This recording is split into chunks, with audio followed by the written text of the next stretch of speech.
Expedition 33, for those who come after. For today's video, we'll be covering mainly Act 1 of Expedition 33 in order to avoid spoilers. This video isn't a full breakdown or review, it's more of a reflection on some of the game's central themes, specifically for those who come after. The game begins with a world already broken. A supernatural force called the Gomage is erasing people from existence. It doesn't choose randomly, it follows a specific order, and when your number is called, you vanish. There is no escaping it, you're just gone. This brings us to the significance of the number in the title. This isn't the first expedition. Many expeditions have already gone before and failed. Each one was an attempt to push back against the inevitable, and each time they were met with the same result: erasure. And here's the thing, everyone who joins the expeditions knows they're going to die. That's not just accepted, it's expected. It's part of the mission. The game introduces us to Gustav, reluctant leader of Expedition 33. The opening hits hard. Gustav watches the Gomage claim Sophie, someone he loved deeply, and her erasure is immediate, and it sets the tone for everything that follows. Despite the pain, Gustav pushes forward, but as more expeditioners fall, he begins to lose hope. And when he believes his expedition is lost, in a moment of despair, he almost takes his own life. Showing suicide so graphically in video games is very rare, and we really feel for Gustav in this moment. After all, everyone he came here with is dead, so what's the point?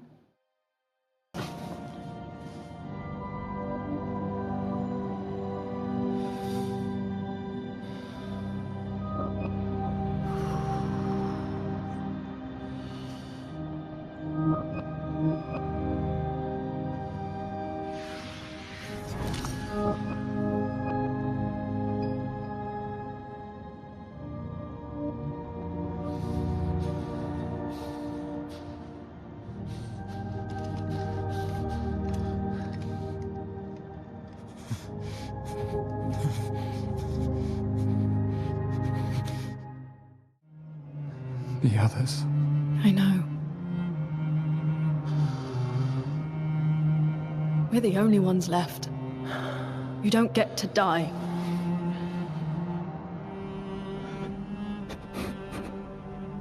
It's just a matter of time before we're already dead. Look around, look. This is not a foregone conclusion. When one falls, we continue. Get up. We need to find a safer place. What stops him is Lune, a fellow expeditioner who survives and finds him. She reminds Gustav of the expedition's motto, for those who come after. That simple line becomes the emotional anchor of the game. She reminds him of their oath: when one falls, we continue. Not if, when. Suffering is to be expected. And from there, the journey continues. The player spends time learning the mechanics, exploring the world, meeting the other members of the team, and confronting powerful enemies through the stylish turn-based combat that the game employs. But beneath all the action and exploration, the core message remains: for those who come after. Let's talk more about the world of Expedition 33. Everyone here is doomed to die by the Gomage. At first glance, it can seem like a pretty bleak setting, but isn't that how our own world feels sometimes? After all, we haven't conquered death either.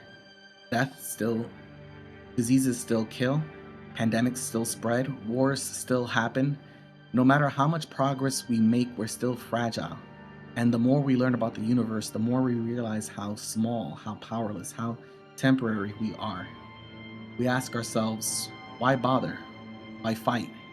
Why build, struggle, or try at all? The game answers that question through its environmental storytelling.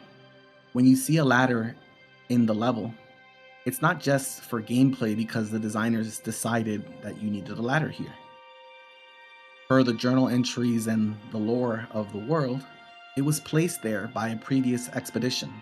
Someone climbed this path before you and made it easier for the next group, so you benefit from their effort. The save points, they're often marked with flags of past expeditions. Maybe that flag is all that's left of someone who never made it further. Maybe they died planting it, hoping someone else would use it. Hundreds of people gave their lives not to succeed, but to give the next group a better chance. The game is full of grief, heartbreak, and loss. The longer you play, the more you see how fragile everyone is. And it's easy to ask, why does anyone even bother? No, no, no! We have a mission! Oh, the mission! The mission, Lune! What are we gonna do, huh? Tell me. What are we gonna do? We're gonna take down the Paintress, just the three of us? My gun and your sparks? I didn't take you for a coward. I'm not a coward. You swore the oath. When one falls, we continue. Yes, I know. When one falls. When one falls. Not if. When. We knew not all of us would make it. But we continue. As long as even one of us stands, our fight is not over. But I'm not afraid to fight, it's just Mael, she's... Mael swore the same oath. I know that! She chose her life. You and I... Come on, we always said the future of Lumiere is more important than any individual life, yes. Do you still believe that? Do you still believe that?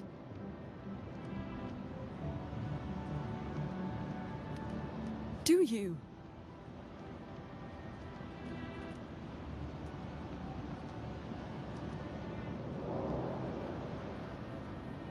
I hope I do.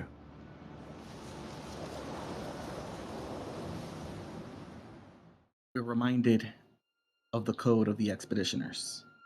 When one falls, we continue. That message feels deeply human to me. In our own lives, tragedy is common, suffering is expected, death is unavoidable. But how we respond, that's where meaning is made. At the end of Act 1, we lose one of our own Expeditioners. And it hurts. The game doesn't shy away from it. You're encouraged to grieve, to see the other characters as they sit with their feelings, but to keep going anyways. And then there's the game's symbolism of art and artists. In Expedition 33, ink represents more than just simple material or substance. It represents creativity, emotion, memory. It lets you shape the world, but it also takes on a life of its own. Once something is created, it can live beyond you. We stand on the shoulders of giants who have come before us and have created things that have far outlasted their creators and continue to shape our lives every day. That speaks to something I believe is true about all humans. We are meant to create. Leave someone alone long enough, and they'll make something. Whether it's good or bad, beautiful or strange, creation is part of the human experience. But again, we come back to the same question. What's the point of creating in a world where so much is lost? After all, we can't defeat death, but we can leave something behind. We can create ladders, plant flags, build things others will use. We can't stop the end, but we can hopefully help someone else get a little bit further. Most everything we have, our homes, our knowledge, our comforts, come from those who came before us. People who fought, who built, who endured so that we wouldn't have to start from nothing. Grief can feel endless. It can make us want to give up. But Expedition 33 reminds us why we don't. There's a quote. Blessed are those who plant trees under whose shade they will never sit. Another version says, a man who provides shade for future generations is a true lover of mankind. That is the heart of this game. And I think what it's trying to teach us is how to be strong. Strength isn't just about endurance. It isn't toughness or brute force. Strength is kindness and consideration. It's making sure others don't have to suffer the way you did. As I'm getting older and wondering about my impact on this world and what I will leave behind, I hope I will have made someone's life a little bit easier.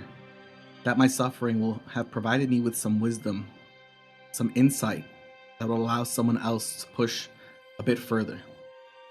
It's building a better world, one ladder, one flag, one step at a time.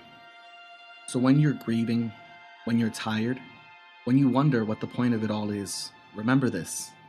You are a part of that history. You are a part of that story. And it's not just for you, it's for those who come after. As always, special thanks to the Goblin Squad for their support. Without them, these videos would not be possible. Thanks, y'all. Catch you in the next one.